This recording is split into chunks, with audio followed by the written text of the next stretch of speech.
there was a flaming row in the early church. Well, I say flaming, I can't be absolutely sure it was flaming. It could have been a mild discussion, but I think not. On one hand, there were those who thought you had to obey the Jewish law in order to be a Christian. And those who thought, no, Jesus has done away with the law, we just have to love our neighbour as ourselves.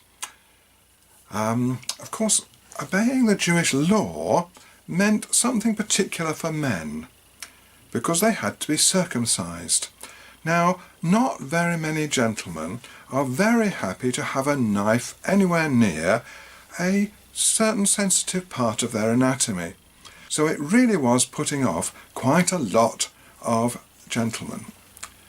Now, Paul was on the side of those who didn't want to get circumcised. Well, that's not surprising, because most of his work was with Gentiles. Gentiles are non-Jews. And this is what he says in 1 Corinthians. Was anyone at the time of his call uncircumcised? His call means when they became a Christian. Let him not seek circumcision. Circumcision is nothing, and uncircumcision is nothing. But obeying the commandments of God is everything.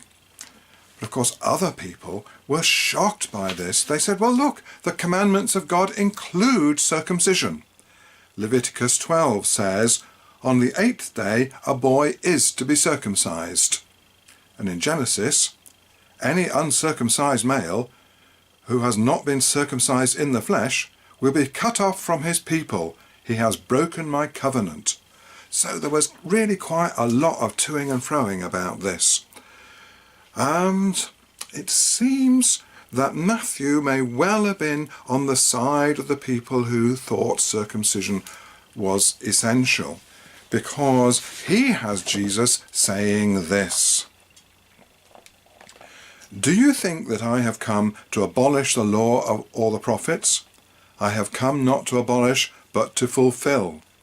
For truly I tell you, until heaven and earth pass away, till heaven and earth pass away, that's forever, not one letter, not one stroke of a letter will pass from the law until all is accomplished. Therefore, whosoever breaks one of the least of these commandments and teaches others to do the same will be called least in the kingdom of heaven. So Jesus makes it quite clear, doesn't he, that you have to be circumcised and you have to follow all the laws in the Old Testament. And that includes some of the strange ones as well. Or does it?